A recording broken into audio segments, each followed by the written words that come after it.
Numbers के बारे में भारतीय जनता पार्टी के लोग बिल्कुल आगे हैं। उनके पास करोड़ों के नंबर्स हैं, लाखों के नंबर है, लेकिन जो श्रद्धालु मरे थे उनके नंबर्स नहीं हैं। ये सरकार का बनाया हुआ पूरा झूठा भाषण था। तो राज्यपाल महोदय ने इस झूठे भाषण को पूरा पढ़ा ही नहीं। देखिए, वो नंबर्स के बारे में भारतीय जनता पार्टी के लोग बिल्कुल आगे हैं।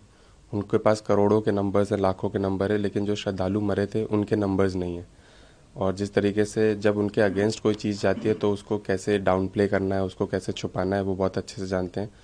और जिस तरीके से उन्होंने बोला कि 40 करोड़ से ज़्यादा लोग डुबकी मार चुके हैं और मारेंगे और लोग, और जो निवेश के बारे में बात कर रहे हैं, ज़मीनी हकीकत मैं खुद जानता हूँ, मैं खुद वहाँ पे गया था।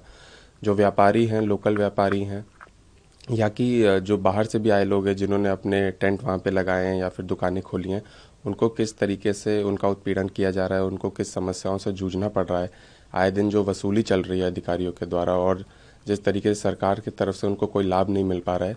तो ये बस आंकड़े हैं जनता को लुभाने के लिए, और जो सच्चाई है उससे बहुत दूर है। देखिए, ये तो सही बात है कि मार्केटिंग ज़्यादा ही की गई है रादर देन वहाँ पे जो समस्या जो बनी हुई है उसको मैनेज करना। मिसमैनेजमेंट सब ने देखा है, पूरे देश ने देख लिया है। और जब 7,500 करोड़ या फिर ऐसे कोई बात करते हैं कि हमने इतना निवेश किया है और इतने से हमने महाकुंभ का ऑर्गेनाइजेशन किया है, लेकिन जब ज़मीनी हकीकत पे आप खुद जाएंगे, लोग खुद जा रहे हैं, तो उनको वो भव्य कार्यक्रम दिख नहीं रहा है। वो ज़मीनी हकीकत और इनके आंकड़ों में बहुत डिफरेंस है। और मैं बस इतना कहना चाहूँगा कि ये जो जिस तरीके का इन्होंने बजट लगाया था महाकुंभ में, अगर ये सही से इस्तेमाल करते तो ये सच में बहुत अच्छा कार्यक्रम हो सकता था। पार्लियामेंट में भी मुद्दा उठा था जब leader of opposition Rahul Gandhi ji ने बोला था कि मेरा उस मीटिंग में जाने का कोई मतलब ही नहीं बनता जहाँ पे दो पार्टी प्रोपोजिशन के हों और रूलिंग पार्टी के लोग हों। तो ये अनकॉन्स्टिट्यूशनल है। इसकी बहुत पहले से मांग हुई थी, जब पहले इसमें सीजेआई होते थे और एक ऑपोजिशन से होते थे और एक रूलिंग पार्टी से होते थे, तो अब ये कॉन्स्टिट्यूशनल था। जब से इन्होंने ये हटाने का काम किया और अपने ही एक मिनिस्टर को सीजीआई के बदले रखने का काम किया, तो ये सुप्रीम कोर्ट में मामला चल रहा था, लेकिन उसके बाद भी अपॉइंटमेंट हुआ।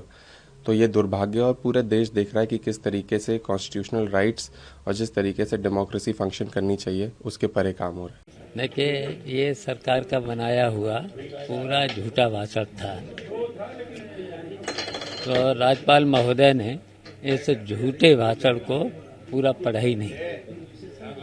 और जो समाजवादी पार्टी के सभी विधायकों की मांग थी जो झूठा भाषण न पढ़ा जाए, तो उन्होंने जो समाजवादी पार्टी के विधायकों की बात को माना कि झूठा भाषण है, तो इसलिए नहीं पढ़ा और वो फिर बीच में चली गई।